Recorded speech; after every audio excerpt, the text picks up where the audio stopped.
Hey. This is Individual Perspective Podcast, and I am your host, Daris D. McKinney. And I just want to come in, no introduction. I just want to say, welcome. But first, I would like to say, if you want to try to put into perspective the time that we're living in, you almost have to look at it or understand that you look at it from how your life is or what's your perspective on life. If you're vacationing and hitting life really hardcore and good and having fun and you're living it up and you're making good money and you're doing things, you're not really caring about statues and if your freedoms are getting eroded on because you're really not feeling it. You know what I mean? You're in the midst of life, living life, trying life, tasting life, enjoying life. So, or just going through the minutia of your grandeur in your life, the growth of your life.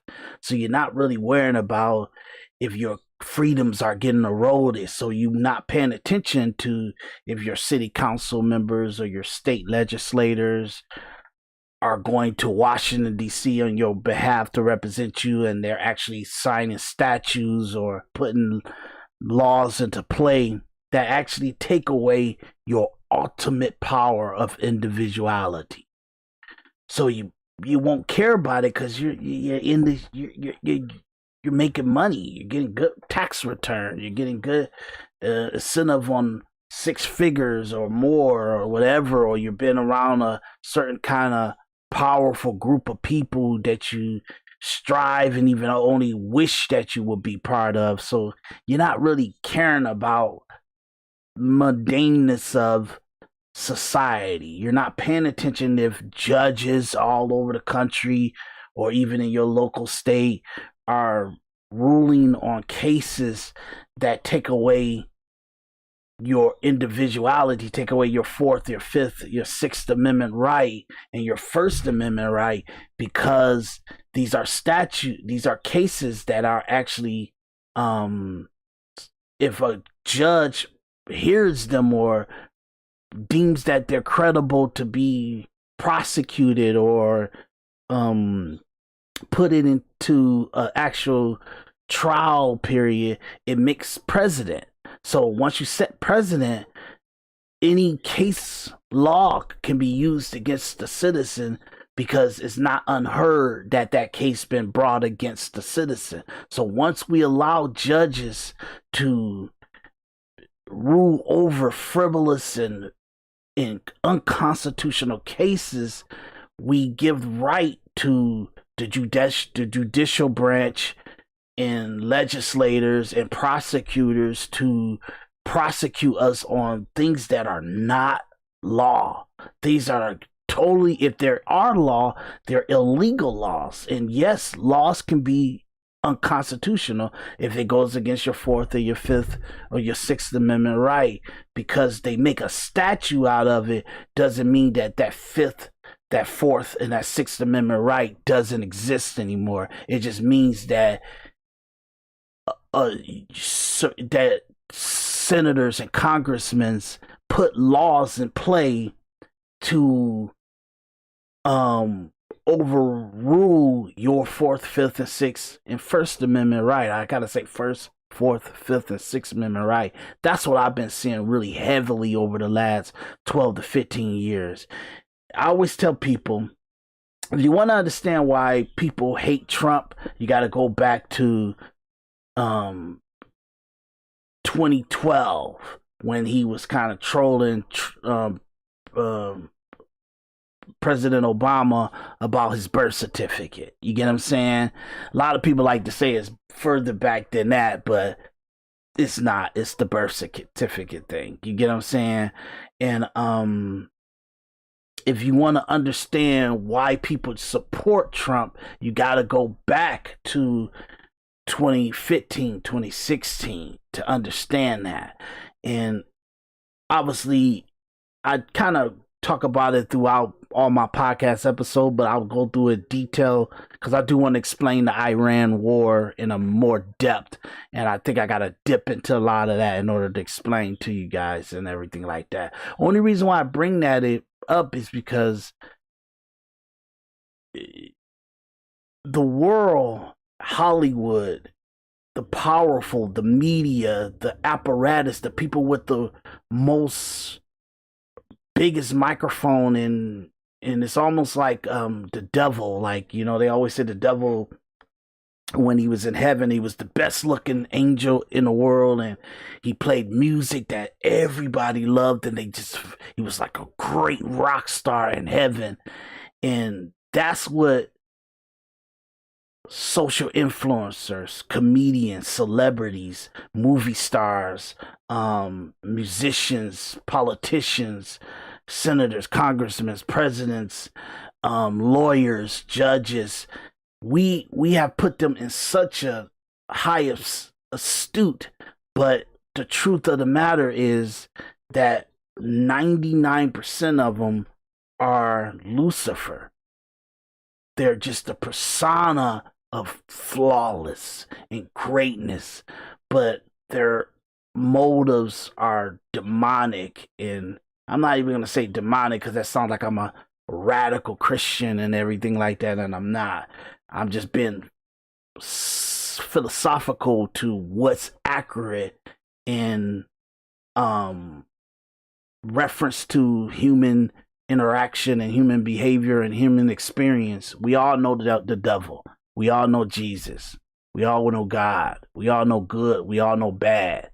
You know what I mean? We all know happiness and we all know sad. So in order to reference, I have to go into that reference for you. And the reason why I say this is because the sad part about it is really good people that you look up to. I wish that everybody was like Al Pacino. Al Pacino, he's just a great, phenomenal actor. He did a great body of work. If it's something that he wants to tap into for his illogical point of view about the world, he'll go into a character. He'll take a role and he will project it or kind of work his way through his feelings about it or even his illogical point of view about it, but you won't know because he's just playing that part and he's not out there bloviating his illogical geniuses and his point of view and stuff. And a lot of people, they just don't understand that you're not smart enough to give advice to a stranger. You get what I'm saying? But we all kind of do it because now you can't help but to do it now. It's like, okay, I got to do these podcasts to give a blunt and honest and highly extreme objective analysis on the different topics and the different stuff that's going on in the world and conversations that's going on. And I'm not telling you guys what to believe. I'm just laying out why I believe a certain thing I believe, or why this person said this, and this is logically what it means, because in the construction of what they're saying, that's what they're saying now, or that's what they're articulating, and the nuances of it and the phrasing and the commas and the things, that's what it come out to be, what they're saying. Now I have to play this disclaimer video before I do every single show in order to protect myself from me being a very honest person and being very blunt about something. But unless I got like the person here, or I could put people into the court of law and just subject them to evidence that I feel that's out there or that's true, and we all have in our possession, but you have to kind of corral it and put it together and structure it and present it. Without doing that, my opinion, I have to say, hey, allege. I allege all the things I say are alleged. These are my opinions. These are my philosophical beliefs and my opinions and everything, and it's all to my satire and to the entertainment factor of having a podcast and entertaining an audience with substance of content and verbose bloviating communication and just saying my beliefs and going off the cuff on conversations that I have. So they want you to put a disclaimer up if you're smart to do it, so it could kind of somewhat say, hey, in the process of this video that you're watching, this is my disclaimer to say that everything I say is entertainment and is not to be taken to as a lawful or the truth or anything like that. Just my opinion and everything like that. They want us to say that, want to delegitimize us, but at the same time, it is a freedom of act and a free use security blanket, because everybody is kind of, they want to mute you. You got podcasters that want to, they say, I'm for freedom of speech. No, you're not, because you want to regulate how I feel about you or what I want to say about you and stuff. So now we all have to do this, some kind of fair use. You hear people say that and disclaimers and allege. You hear them say this stuff a million times, and it's because we are a doomed society and we're the greatest society. That's what's so heartbreaking. So you'll see me do like a, let me show you this. This is my disclaimer, okay? And I got a little Russian music that I play with it, or German music that I play with it, because that's what I feel. I feel like it's a dictatorship. Not dictatorship, yeah, a socialist dictatorship, a government society. And it's not individuals. It's not freedom of an individual. It's more that we're the elites, whoever the aristocrats and the elites is, they make, like your Hollywood people, your comedians, your anchors, your highfalutin podcasters and social influencers. They come together, or they bounce off each other with each other, like, and what they agree with each other, and they kind of steam how we should conduct ourselves, how we should talk, how we should communicate, what our opinions should be, how we should voice our opinions, or if we shouldn't have voiced our opinion. So in order to stop that, there's a way that some people are freedom fighters, and they say, hey, if you want to be able to communicate your freedom of speech, you have to be, you have to start doing a disclaimer, because people can use things against you. You get what I'm saying? So, excuse me, this is my disclaimer.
Okay, see, now I noticed as I talk, and you guys got to rewind this just to kind of catch up to me and everything, but I noticed that my and it's because of back end YouTube war stuff, you get what I'm saying? I noticed that they had my stream private, so I'm going in and I'm gonna make this public, okay? The fight. It's always a fight. But you just watch that disclaimer. And the reason why I have the Russian music in there, because that's how I feel about this stuff. It's just ridiculous. ridiculous, okay? It really is. Okay? So in my point of view of about all this stuff, I'm about to do a analyzing or analysis on Dave Chappelle. He gave an interview with what was that? PBS, okay? Gave an interview with PBS and stuff, so and when I seen it, I said, man, Jesus, man, it's just like it's no I mean, Hollywood is it's just crazy, okay? So I'm cutting off my hair for a reason. So not my I'm sorry. Okay, so let's go to the video a little bit.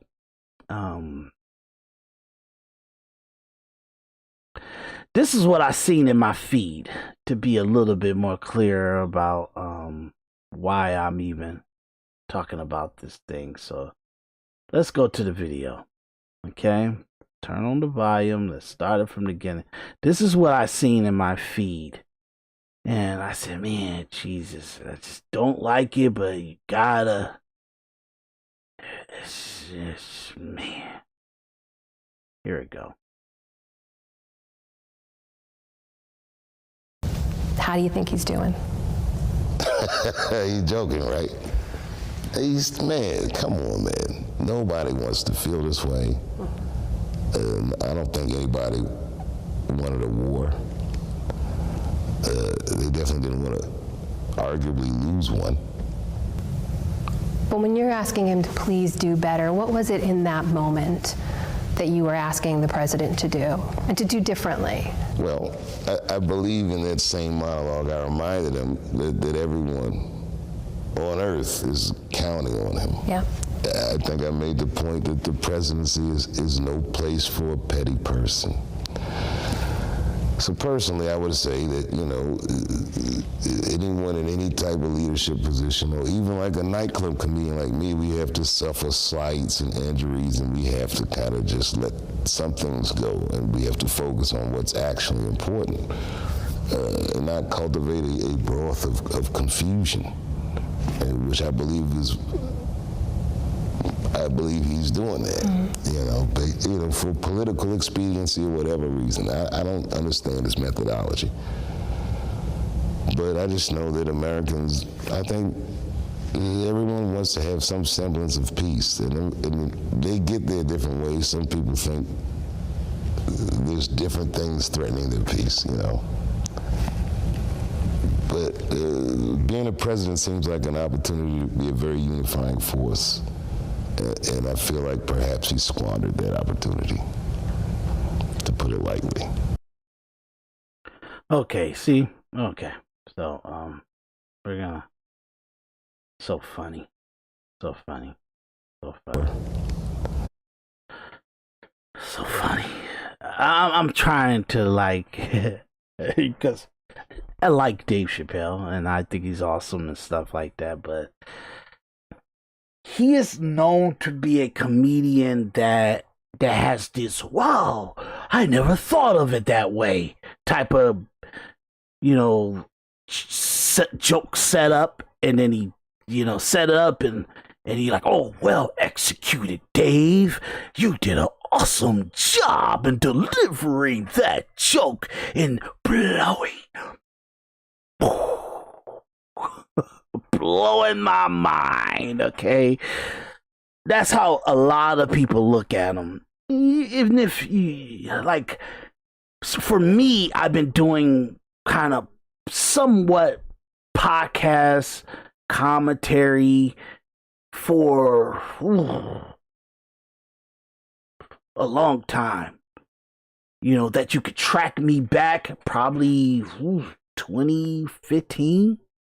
That you can actually track me back if you go through my files, my audio files, and my podcasting and my movies that I wrote and stuff and filmed and everything and stuff like that. It kind of goes back to like it's 2008, stuff like that. So for me, when I see these people and when it wasn't fan to have certain opinions. I was out there. I was on radio stations kind of calling in and doing my opinion on certain things and stuff like that. And I was writing things and doing podcasts and stuff like that. So, and I see a lot of comedians and movie stars and podcasters and social influencers, and they got this highfalutin thought process of legitimate political policies and what astuteness somebody should have, or like or how somebody should be more their demeanor or their decorum should be like, you should be like President Bush. You should be like President Obama. You should be like, and it's like, yeah, all that facade of a presidential persona or an executive persona or CEO persona or an elitist educated professor or an astute mind persona, and they favor that, but these people are slime balls. I always say, if you want to know who a president is, look at his signature. Go look at his signature. What policies he's actually signed. You get what I'm saying? Rhetoric is something. What you actually did makes the difference. Okay? So, and then you gotta know, you got to chase down the accuracy and what's the situation, you know? So when I see a person like Dave Chappelle starts to say, hey, Donald Trump should be more presidential, you ain't want to do no shit what Donald Trump went through. This man been in the public eye going against billionaires. Like, a lot of people think Donald Trump going against the downtrodden black people in New York, Brooklyn, and not giving them they properties and stuff. Man, that man fought the battle of billionaires. Billionaires hate Donald Trump. He never adjusted to the way that they feel. The Rockefellers put the platform out to, if you're going to become a millionaire and a billionaire, this is how we need you to represent yourself, because this is how we have structured that you should conduct yourself. Donald Trump is a person that believes in his First Amendment. He believes in his rights to say what he want to say, how he want to say it, and when he want to say it. You get what I'm saying? And he's not 79 years old just saying stuff and doing stuff because he just want to. He just don't know how to conduct himself in public. And that's what I'm talking about. A lot of people say, well, Donald Trump, he made his money from the money his dad gave him. What money his dad gave him? What money his dad gave him? If his dad gave him money, he lost it in the 90s. And he got all of it back double time. Dave Chappelle and any other person that wants to bloviate about the persona or decorum of Donald Trump, you lose $9 billion, and in whatever strategies, whatever methods that you use, you get yourself back up to $14 billion liquid in assets before you die. You do that. You get what I'm saying? And become the president 2 times when people are you got the biggest, the people that are making, the studios that are making Avengers and Avatar and Transformers and Stranger Things, and these people have put billions of dollars, like we talking tens of billions of dollars, behind destroying Donald Trump. In addition, you have the CIA, you have the NSA, you have the NDI, you have the I'm getting my acronyms mixed up, so I want to be accurate. The FBI, the CIA, the DOJ, you get what I'm saying? Of 3 presidents. President Barack Hussein Obama, his presidency, his CIA, his FBI, his Department of Justice, his Attorney General, his intelligence agency, his Pentagon, Trump's Pentagon from the first term, his CIA, his FBI, his intelligence from the first term, his Pentagon from the first term, Biden's Pentagon, Biden's FBI, Biden's CIA, Biden's Attorney General. All these people try to destroy, kill, and completely invalidate Donald Trump's existence for the last 12 years. That's what's been going on. I'm giving you guys a summary, a small soundbite of what it is, but I'm not saying this and I can't prove it. I absolutely can prove it. I have done it in my previous episodes. You have to go through the treasure trove of all my stuff, but I'm trying to give it to you guys, and I will in the coming episodes to kind of give you a more summary of all this stuff, or, you know, something that you don't have to go back and look through all the stuff. But look, all my episodes are not timed to when I did them. I do them like a documentary. That way you can always go back if you cared about immigration, if you care about certain things, Israel and Ukraine, if you care about like the different stuff, you can always go to Individual Perspective Podcast on Rumble or YouTube.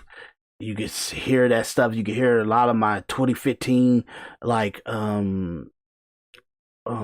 episodes that I've done. You can go to Apple Podcasts, you can go to SoundCloud, and it's there. I got enough stuff out there to validate what I'm telling you now, and you'll see that my credibility is pretty good.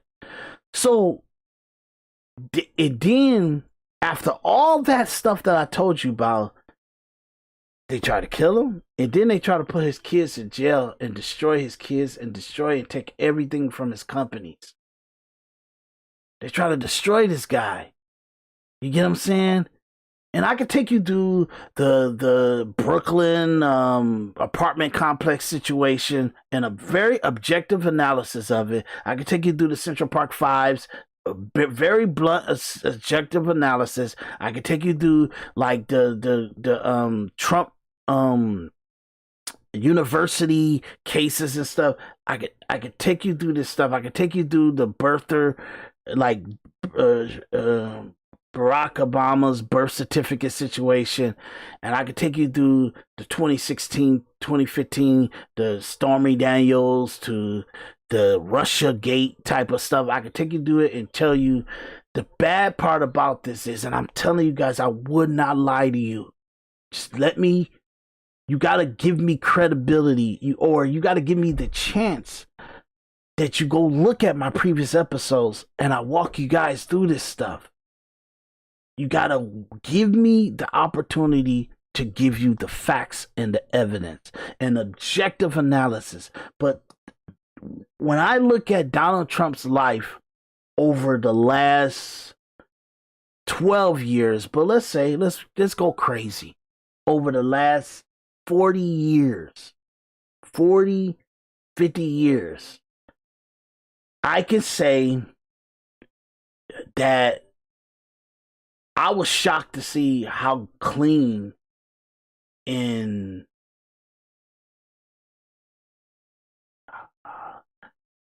a freedom fighter he was. I was shocked to see it. I wasn't expecting. I thought he had some scary dirt on him. I'm going to go through the Epstein stuff too with you guys. Okay, and I'm doing the best I can to go through all the stuff. It's hard for me to come on here because, you know, I got to make a living, but at the same time, I got to get my viewers up and my subscribers up and everything so I can get the audiences so you guys could kind of give me that power to have the viewership that I need to really communicate this stuff and be aggressive on this stuff. Because for me, I'll be on here like 2 to 3 times a day, and I will flood the zone with all kind of content to kind of prove my point. But that's what I've been trying to do for the last really hardcore for the last 6 months or so. I've been really kind of hitting you guys really a lot. I'm gonna keep going. Don't worry about it. But the reason why I say this to you is because the media, celebrities, they like to say things out of context. They don't tell you where the essence of that conversation is coming from. So let's walk through this. I got the whole interview, and let's walk through this little snippet of a conversation because she just brought it up. Okay. How do you think he's doing? He's joking, right? He's mad. That's all Hollywood. That's all elitist. That's all arrogance and for sureness of about the thought process. And it's just like, this is how he feels. This is how he feels about Donald Trump and his policies and who he is as a person or a president and stuff like that. It's no objective analysis on it. This is just his opinion on it. Just his ideological point of view on it. And most of the people that like Dave Chappelle, most people that are kind of average people, they're not going to challenge the things that come out of Dave Chappelle's mouth. They're going to look at him as, dude, the guy got comedy. He's making millions of dollars. He's turning down millions of dollars. He's a powerful person. Why would we think that he's lying? I'm not saying he's lying. I just think he's so full of his perception, and it's not vetted. It's not an objective analysis of it. It's how he feels it's the best way to represent his audience or his persona and everything. Like, there's a lot of things that go into the equation of why he thinks the way he thinks, why Dave Chappelle thinks the way he thinks. And for me, I'm saying it's dangerous because a lot of people like Dave Chappelle and a lot of other people, and they would go to their narrative because most people don't got time to go vet Dave Chappelle.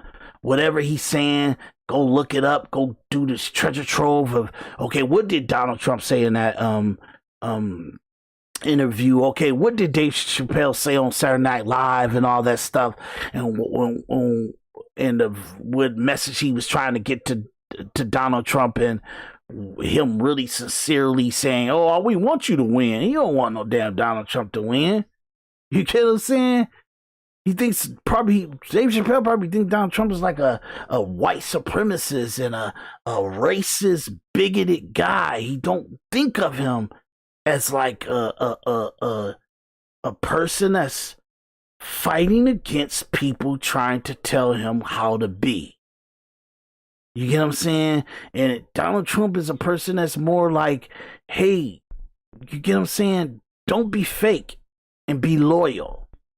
That's one of his major things, which, look, this is my opinion of it, my perspective of it, but my objective analysis is things that he has said when he communicated in this rawest form how he feels about people and the years of understanding people and the things that you find out when you're in your worst situation. He has communicated this. So when I hear Dave Chappelle say, I knew you were going to ask me that question. I'm sure that was part of the pre-interview, producer interview setup. But I'm like, well, are you serious? Are you really serious? Are you really asking me? Oh, come on. That's preposterous. It's obscene that you asked me that question. Are you see me? Come on. Come on,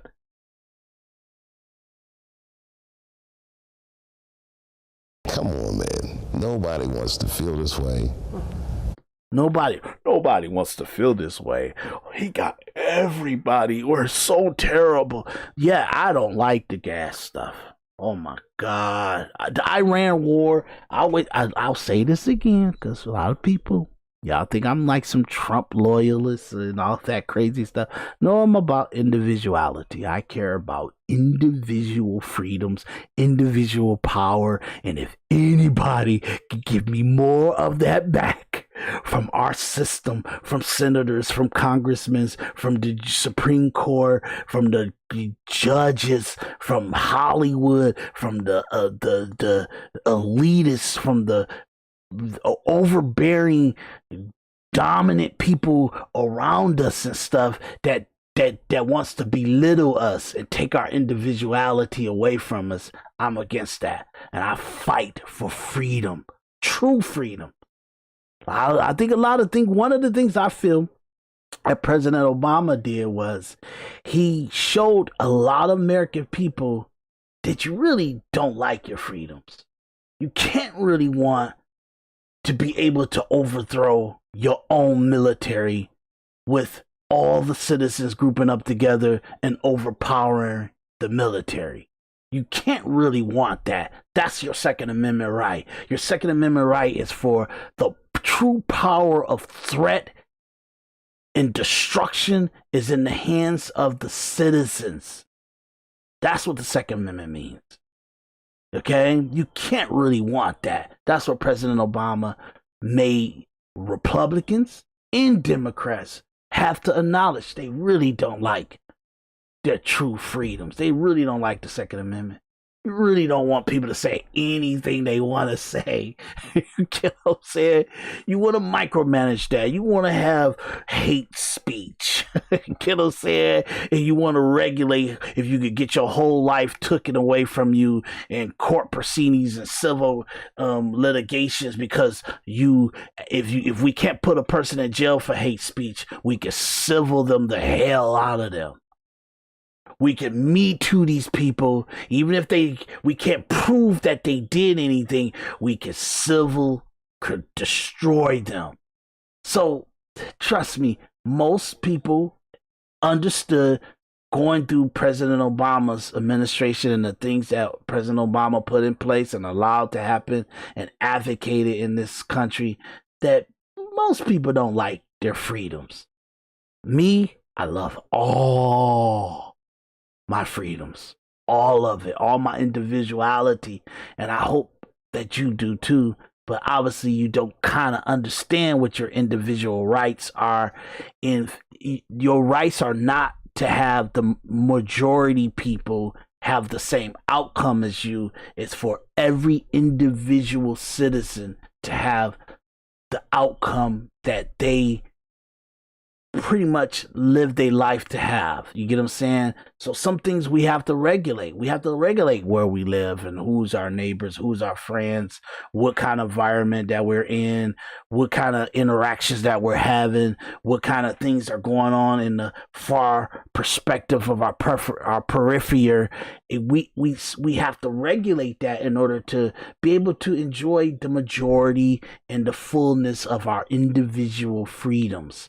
And that kind of get lost in the shuffle. So you have a lot of senators and congressmen putting in statutes and laws and regulations to say, because all people don't really know how to regulate their life or look out for their best interests or be accountable for what decisions they made in their life.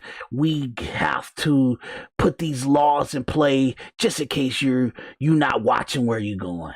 You get what I'm saying? Or what you're doing or what's going on around you and stuff. So we decide to take freedom away from people to make sure that the people with the biggest mouth and the loudest mouth and the most advocation get what they perceive society should be like and how we should conduct ourselves or interact with each other. That's what's going on in our society. So when you see people like this and Dave Chappelle and them, you find out that most of the things that they say and the stuff that they're talking about is just their perception of things. It's their perception of things. They have no respect for what's their perception of how things should be can erode and delegitimize your life, take freedoms away from you because they feel this most likely the best for the majority people. But life and the Constitution is for the individual. every single individual citizen. And that's a hard one to chew on, but I'm trying to navigate you through why I'm even bitching him on about Dave Chappelle in a PBS interview. I don't think anybody wanted a war. I don't think anybody wanted a war.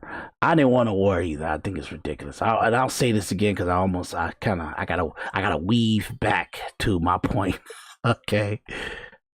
I said about this Iran stuff and this gas stuff, I don't like it. I don't like it at all. And I feel 100% that Iran as a whole, the politicians, the citizens as a whole, Israel as a whole, the politician and the citizens as a whole is not worth one American soldier's life. American soldier's life. I'll say that again. I say this is how I feel. Not one citizen, politician in Iran, not one politician and citizen in Israel are worth one American citizen life. American soldier citizen's life. I gotta be clear about that. I'm sorry. American citizen is totally different than American soldier. American soldier is like, I don't think that people understand. A lot of these young 20-something-year-old soldiers and stuff like that, they give up their life. They give up going on a cruise. They give up having menage a trois. I'm not saying that they should be doing that stuff, but they don't even have the choice to turn it down. They give up partying. They give up, like, great sex and great moments of, like, euphoria. You get what I'm saying? They give up the option of enjoying that stuff, and they die in the service of our war fighters, our warriors. So that's why I feel that not one Israel citizen politician, not one Iran citizen politician is worth one American soldier's life. I want to be clear about that. So I hate war too. Trump is coming in and he's actually doing the work of a president. Okay? Previous president leaves. Present president has these itemized issues that they had on their desk, or they interacted with this situation, things that are kind of problems or situations that you can't really take your eye off of. Okay? Iran is a situation. Every single president comes into office, at least heavily for the last, I'll say 20 years, been coming into office, and they have to immediately interact with Iran and try to preserve Israel surrounded by Muslim culture, okay? Now, Israel's Jewish and everything like that, but for some reason, there's a major conflict there. Now, Saudi Arabia,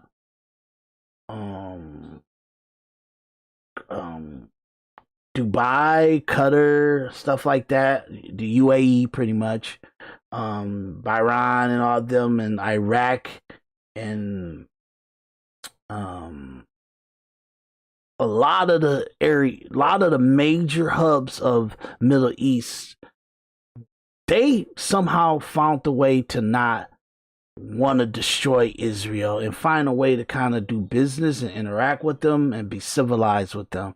But for some reason, Iran won't do it. And they say it's Persia and it's the longest, like, Middle Eastern culture that's in there. So they just got a long standing of just like, okay, we just don't like how arrogant and ignorant and disrespectful Israel is. And they just can't have even just peace. So for some reason, Iran decided in order to be able to be a little bit more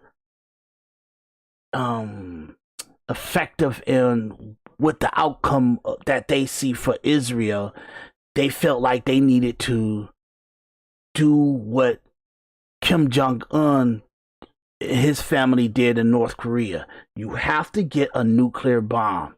You have to give nuclear arsenal, because it makes it where you could kind of do something extreme, and you have the danger of, if somebody was to blow up your oil fields or blow up your mountains or blow up your military bases or blow up major weaponry situations, they'll kind of have some kind of nuclear explosion that makes it where just the danger of a nuclear outlet, a nuclear bomb exploding, or a nuclear leak, it made us not be able to really attack North Korea and put North Korea in its place.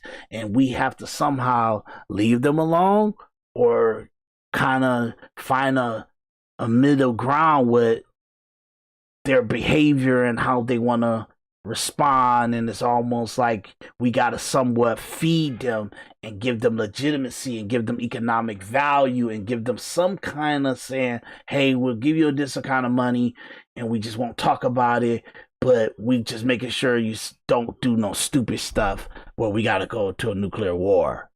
You get what I'm saying? So that was how the world dealt with North Korea, and Iran knows they have to get there in order to have power that America couldn't attack them and put them in their place and put them, take their attack power away from them. And it makes them have to be almost subservient to not eradicating a lot of countries around Iran in order to put Iran to their place. So this was always a major threat. You cannot let these guys get to North Korea level. You can't let them get to North Korea level, because no matter what people say, and you won't. And I don't know why pundits always do this, but everybody got their own biases and narrative that they want to say. But the objective analysis is that no matter what you say about North Korea, they're extremely civilized compared to what Iran would be. North Korea, they don't want to have the nuclear explosion. They don't want to have the nuclear leaking in a area that's got to be extremely quarantined, because it's just messy with nuclear reaction, like radiation and reaction and stuff like that. They just don't want to mess around with that. So in a way, they kind of manage themselves, and they kind of have little threats here and there just to let people know, hey, don't try nothing. You get what I'm saying? So Iran ain't like that. They can go radical at any time. They can, if whatever power they have, they're gonna use it, or they're gonna display it, and if they get enough room, they'll probably eke out an outcome that they want. So, and forgive me when I'm always looking at the monitors. I should be looking at here, so apologize for that.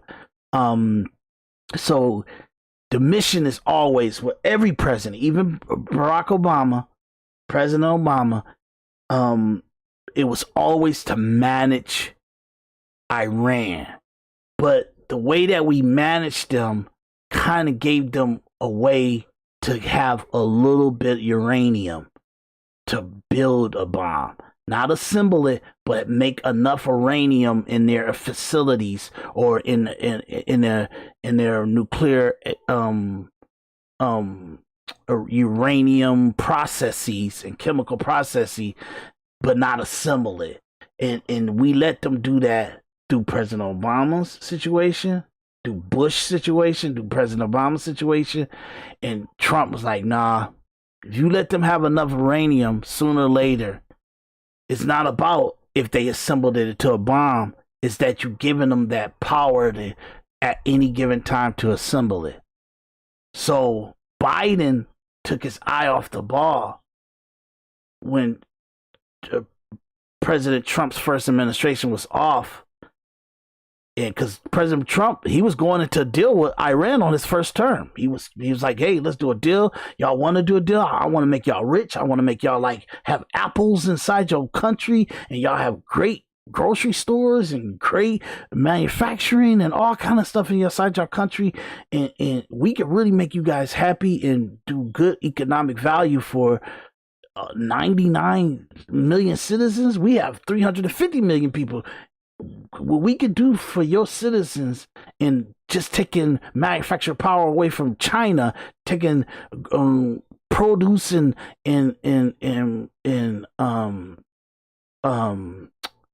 oil refineries from Russia and Venezuela, and what we could do with y'all, we could make y'all powerful, and boom, y'all gotta give up this radical stuff. That's how Trump was. You could look this up. That's how he was in his first term. So now his second term, he knew, like, I can't do nothing but bring this to an end.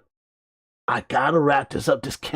I do a failure. Trump sees it as a failure to have certain issues that from a president can solve, roll over to the next president. That's his issue. That's his problem. And so for me, I gotta take that into equation when I'm judging him about what he's doing with Iran. It's an issue that happens every single year, every election, and it is a major problem, and it gets worse and worse and worse. Sooner or later, we won't be able to handle it. So he decided this was probably the best outcome to manage that situation for the next 10 to 20 years. That's if you want to understand the situation. And this is objective analysis, and I'll break it down through the next couple episodes that we're doing. I'm just giving you analysis. Just like he's talking off the cuff, I'm talking off the cuff, and I'm giving you things that you could absolutely look up. They definitely didn't want to arguably lose one. Lose one. That's a liberal point of view. That's MSNBC. That's CNN. You get what I'm saying? Even Fox News, that's their point of view of what's going on. When you say lose one, that's you give us the data. What's losing? How did we lose the war with Iran? We our citizens is saying, don't blow up the refineries, don't blow up they oil, don't blow up their bridges, don't blow up the refinery, don't blow up their oil, because if you do that, that's gonna hurt the citizens. That's all they have left. If our citizens and our liberals and our Democrats in the Europe and the UN and all the weak people are saying that to Trump, please, Trump, don't totally make them where they in the Stone Ages. How is that a loss? You know what I'm saying? How is that a loss? I don't like the soldiers that died. You got to remember, 6 soldiers died while jets were refueling attached to another plane. Something happened to that refueling process in that jet situation, and they died, or the planes fell or something like that. They got off kilter. I'm still want to see the information on that, but somehow those jets exploded and those soldiers died, and those jet fighters and pilots died. It was 6 people died in that jet fueling situation because our allies didn't want us to land on like bases that we funded and built, but they wouldn't let us land our jets, refuel, and go back into the air. So we was doing some kind of a jet fueling situation where a jet refinery comes into the air, and the jets go up, and it kind of puts a harness into the actual fuel line, and they do that. And they do airplanes like this too. So that something happened where they exploded, and 6 people died. When Iran start to counterattack,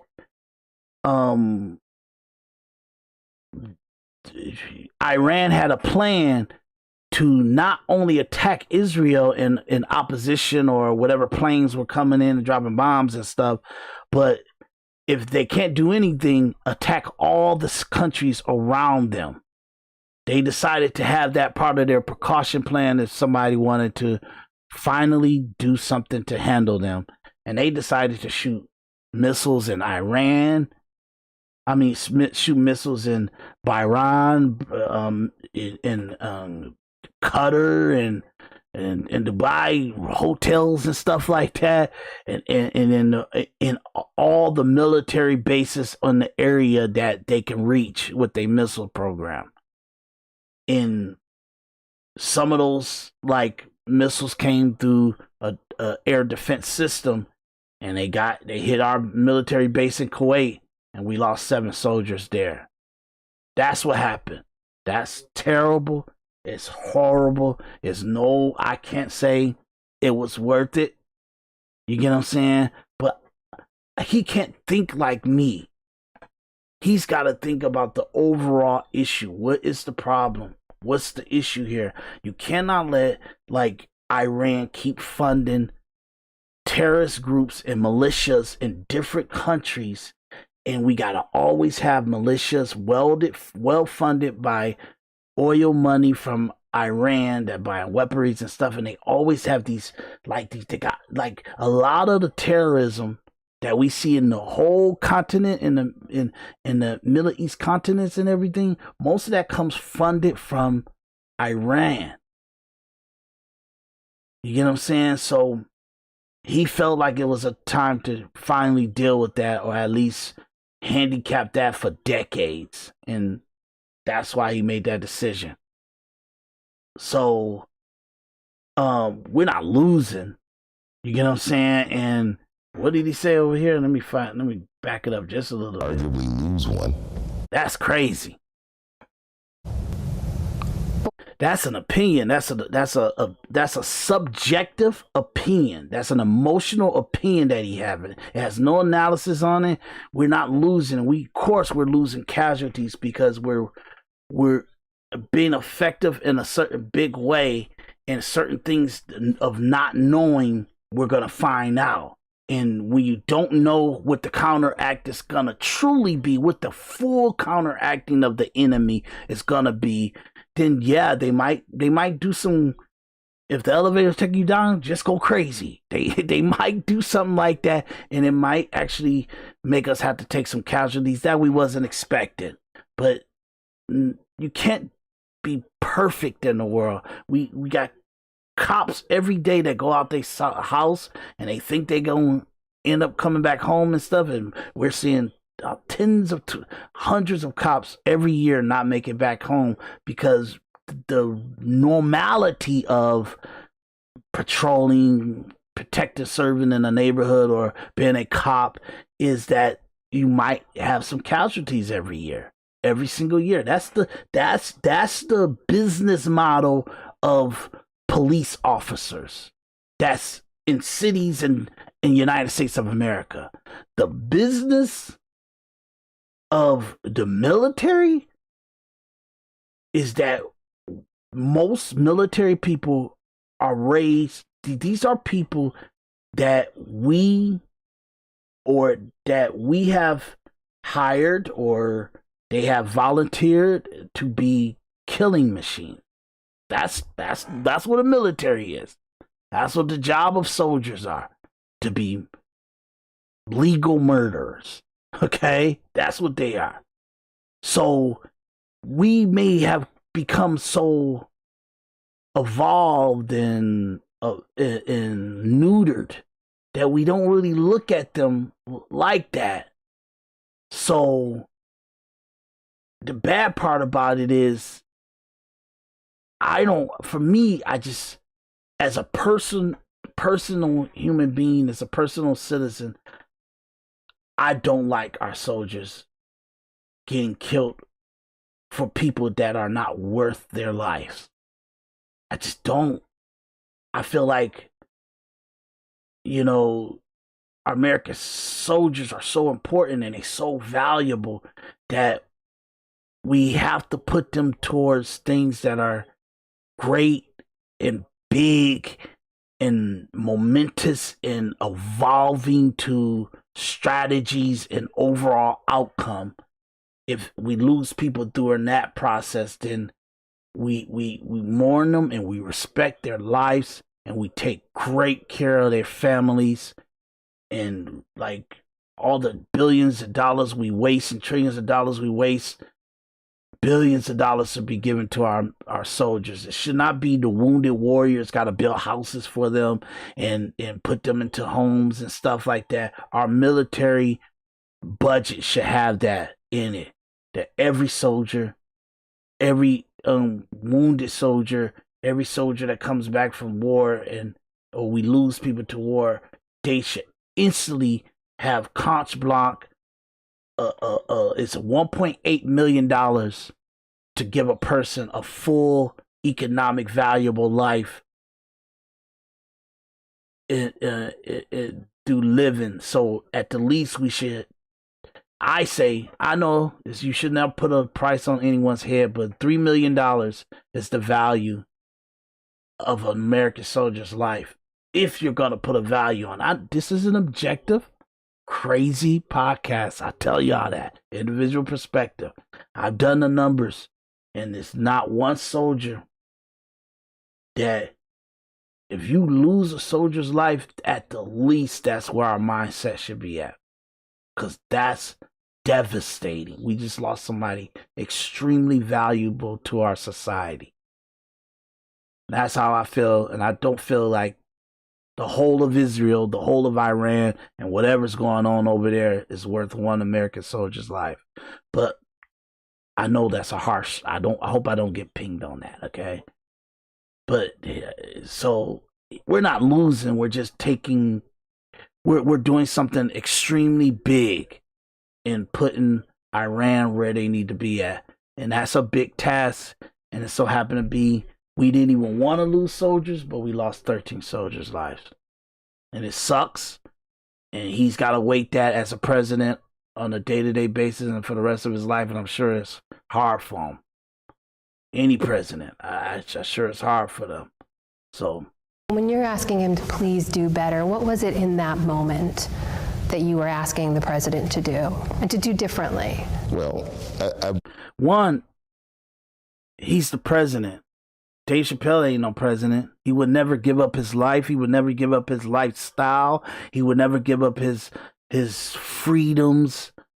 He would never give up his to be analyzed and ridiculed like a president will. You know what I mean? He would never give up the cushiness of his independence to run for president or to even see if somebody would take him serious enough to be president. So I always say this, I'm going to say this really clear, and I hope all you, I'm not trying to cuss, I'm not trying to use profanity, okay? You celebrities, you pundits, you commentaries, you high socialites, you elitists, you professors, all you idiots, stop trying to give President Trump advice, okay? You're not important enough to give him advice. You're not smart enough to give him advice. You get what I'm saying? Your rhetoric, your narratives, you got them. You got him. Because people think because you guys get to say this stuff and you have the nerve to come on air and come in front of cameras and come in on the podcasts and media platforms and you say this stuff, you people automatically give you guys validity, but you don't have any validity. You get what I'm saying? I do think it's terrible that if I was a spokesperson for or a person that's a handler for Trump, I would tell him never let y'all win a narrative. Never, ever let y'all win a narrative. For some reason, Trump feels like, oh, people talk about me all the time. People say anything about me all the time. Everybody pass judgment on me. Look, I'm winning and they just who they are. And that's how Trump looks at it. But the truth of it is a narrative is a virus. And you never let it take hold. Never let a narrative take hold.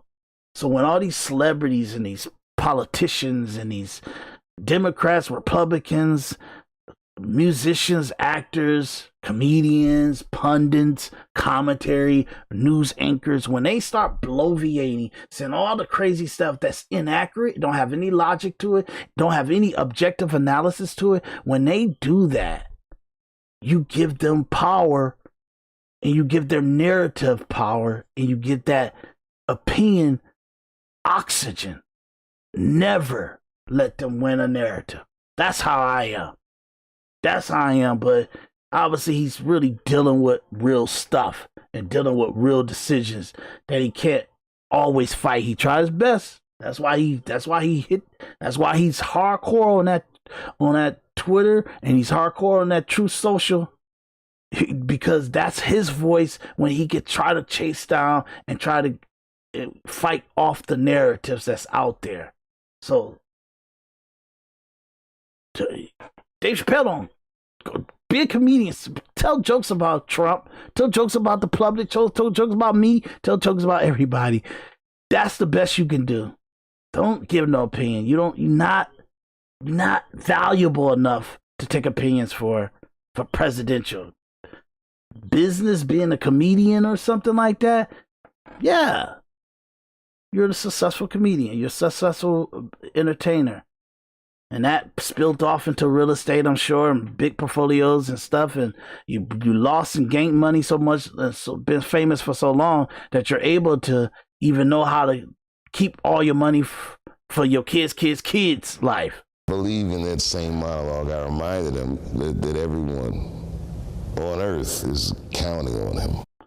And that's why he got to do that. If you're gonna say if everybody's counting on him on Earth, then he cannot turn a blind eye to Iran. He can't turn a blind eye to Iran. He can't do it. He can't do it. Listen to what you're saying, and he's not listening to what he's saying. Yeah. I think I made the point that the presidency is no place for a petty person. And he's saying that because he's saying Trump shouldn't take it personal that they try to bankrupt him. They try to kill him in assassinations. They try to do lawsuits. A bunch of prosecutors all over the country try to prosecute him and put him in jail for 137 years. Don't take that personal. It's politics. Nobody went through that. No Republican. None of them. They're trying to kill this man. They're trying to put him in jail. They're trying to take his life away from him. They're trying to take his grandkids, his family's legacy away from him. They're trying to make him deleted. And you said he shouldn't be petty. He shouldn't take it serious. He ain't being petty. For some reason, he's not going after this like a dog with a bone. I think he earned the right to chase down all this stuff. To chase down all of it. But by the time he got there, Republicans and Democrats deleted any evidence of the witch hunt and the shady, crooked, illegal stuff that they've been doing to Donald Trump over the last 12 years. That's what I feel. I can prove it, and I will. Please tune in, okay? Like, share, subscribe, people. Subscribe, hit the sub. So personally, I would say that, anyone in any type of leadership position, or even like a nightclub comedian like me, we have to suffer slights and injuries. It ain't the same, dog. Slights of injury of somebody calling you a bitch, or, saying some wild stuff to you, talking about you, saying some crazy stuff about your wife and your family and stuff like that. That's a slight. When you got prosecutors of New York trying to seize your building, seize your accounts. When you got JP Morgan and Bank of America closing down your banks and the money that you have in your banks and telling you go find another bank. We don't want your money here. When your credit cards get shut off and you're a billionaire. When you get prosecuted to 137 years in jail, we not the same, dog. Trump is not the same like y'all. Sly. He's not paying attention to what he's saying. His conversation is illegitimate to the full spectrum of what happened. This is conversation. This is a pompous, elitist conversations he's having. This is not a legitimate conversation of what actually we're debating. Slides. They know. We have to kind of just let some things go, and we have to focus on what's actually important. That building, that's his stuff. That's his building. You normal people, you think y'all can't mess with Dave Chappelle. He's a filthy rich guy. I tell this to people all the time. Don't feel sorry for President Obama. President Obama gonna die with $500 million in the bank. It's nothing. You can't help President Obama because somebody have a joke against him. Somebody talk about his birth certificate. He's a successful, powerful, historical value person. Dave Chappelle is going to be known through the test of time. You can't take his success away. You're a normal person, so stop feeling sorry for him and listen to how they're manipulating you. How much they make you do pom-poms for them and not for yourself. Not cultivating a broth of confusion, which I believe is... Not cultivate a broth of confusion. That's such an elitist, academic way of speaking. Why is he speaking to you guys like that? One, because he's on PBS News and he wants to seem, I'm fine-tuned. I'm a very calculated and upstanding citizen and stuff like that. That's why he's talking in his, he does it in his comedian too, but he's been a real asshole about it right now. And I gotta rewind that.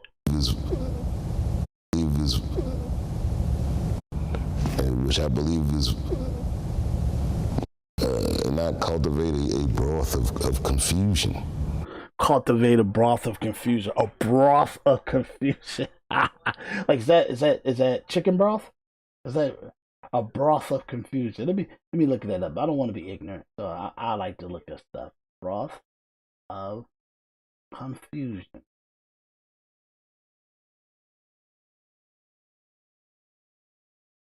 I know he's saying like he's saying that Trump is kind of like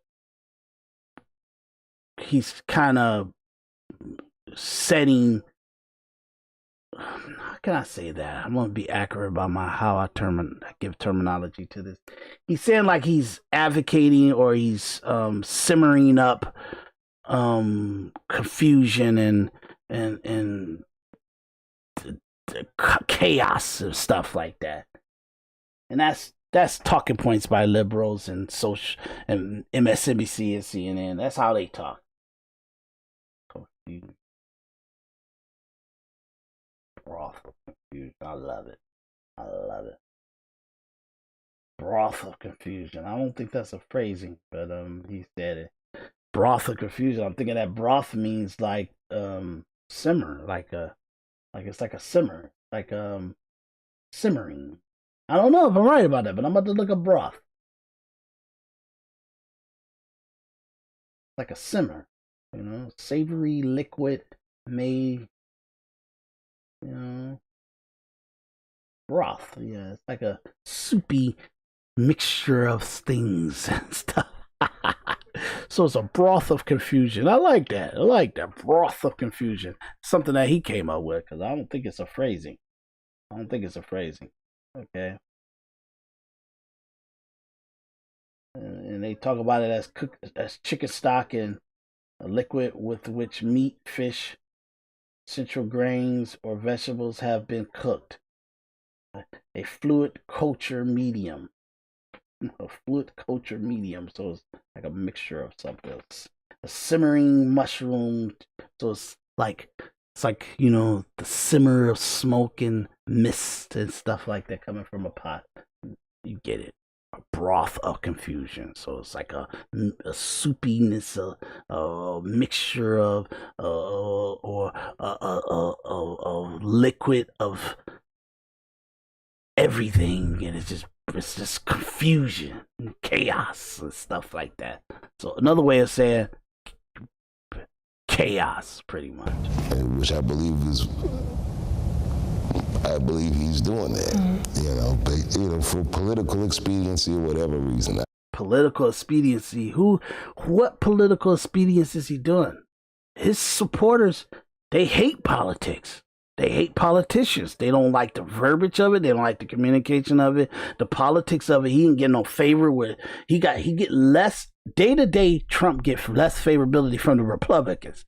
They think he's just too rash. They need to. They say we cannot let your culture go into 2028. That's what the Republican is saying. We cannot let the essence of Trump go into 2028. We got to try to delegitimize this guy. We're going to try to delegitimize this guy without impeaching him. We're going to try to delegitimize this guy without killing him. We're going to try to delegitimize this guy without doing anything to put him in jail for the rest of his life. But we got to delegitimize this guy so he won't go, his essence, his ways, his favorability won't go into 2028. That's why they're attacking him. That's why Candace Owens is doing what she's doing. She don't know that she's been a puppet for that cause. She don't know. That's why Tucker Carlson, he don't know that he's been a puppet. Megyn Kelly don't know she's been a puppet. Alex Jones don't know they've been a puppet. Nick Fortes don't know he's been a puppet. But everybody, all they know is they got a feeling that they do not want him to be what people remember and people hold on to in 2028 and beyond. They want to try to delete the era of Trump. He's so powerful. That's how he was for the last 12 years and probably will be if they don't do what they're doing right now. They got to do this stuff.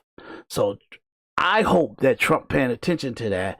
A lot of this Iran stuff and everything, if you don't handle this or bring this to an end, which I think is pretty messy, and I don't even know how they're going to wrap this up without dropping those bombs on the oil and the bridges. The more he tried to be humane about this, the more he hurts himself, because he's going into a place where it gives Iran value in a way to rearm themselves and repower themselves. You get what I'm saying? So for 4 years, he got to bomb the place into the Stone Age if they see any kind of movement going on over there in order to stay. But that's a long time. You get what I'm saying? 3 more years of this stuff. So that's the problem with a lot of how you deal with people that don't really care about modernization life. American Western culture, we care about TV shows, computers, iPhones, the next candy bar, next box of cereal, you know what I'm saying, the next car, the next vacation. We care about that stuff, but a lot of the wild, radical people like in Iran, even the citizens of Iran, they don't care about that stuff. They don't understand it. They don't understand that there's more to life than just like being ideologically driven to their ideology, pretty much. Okay, so I know it's hard for me to explain this to you guys, but look, these guys, like Dave Chappelle's not talking from no full spectrum here. You get what I'm saying? I don't understand his methodology. I do. I understand your methodology, and you're not being objective. You're being Dave Chappelle, feeling a way that you feel about President Trump, and that's okay. I totally understand it, but you got to tell your audience that. But I just know that Americans, I think everyone wants to have some semblance of peace. Yeah, that's a great thing. Everybody want peace. That man been trying to get peace all the time. All the time. All the time he try to get peace. He try to handle stuff without going into this stuff and everything like that. Yes, a semblance of this Iran war is on the behalf of assisting Israel post October 7th situation and everything like that. And you know, I always say that Israel is America's snitch, and they snitch on all the the region and the countries around them and being our eyes and our ears over there. And sometimes we are soldiers, our military over there to go wipe out because they're like ninjas. The some of the CIA type of people over in Israel, they call them the Mossad. They like ninjas, so there's like a ninja military over there. So they could do some heavy lifting with just a small amount of people. So that's a whole nother thing. And they get there different ways. Some people think there's different things threatening their peace, you know. It is. Some people think there's different things that threaten their peace. It is. People got different things that's giving them problems in their life, or that's giving them hardship in their lives and the journey that they're taking and different obstacles that they're going and certain things that they don't understand why things are going certain ways that they're going, but there's certain big broad spectrums that they're not had because they're following elitists and talking points of people that they feel that wear suits, that got more money than them, that got more acumen than them, that got more level in society than them, and they believe and they ingest what they believe, but that person believes that in their situation. That person believes that in their situation. That doesn't work for your situation.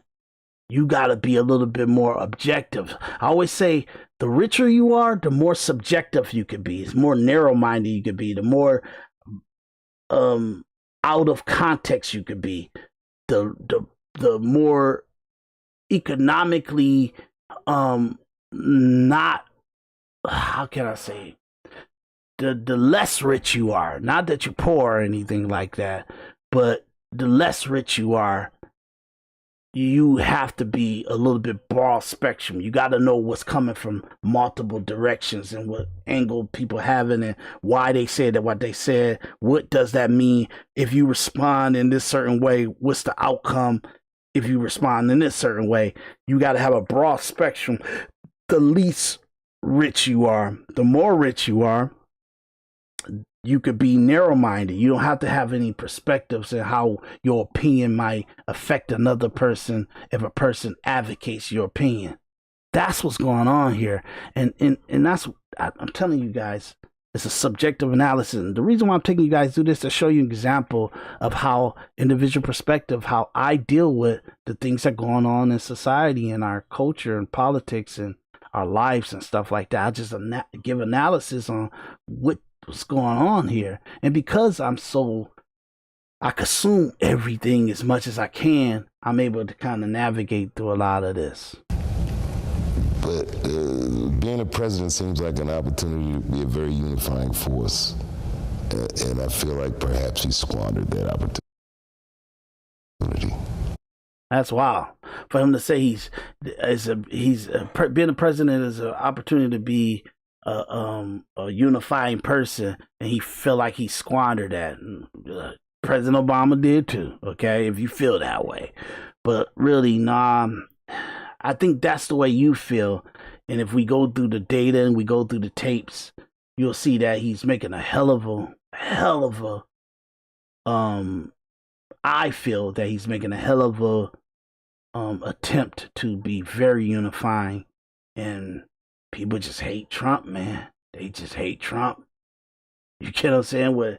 And it's out of context. I'm telling you, I'm being honest with you. I don't want you to like Trump. I don't want you to vote for Trump. I don't want you to favor him. I don't want you to stop hating him. You can hate him all you want. I'm giving you a factual analysis and objective analysis on this. But I'll take you through it, or you can watch my previous episodes, okay?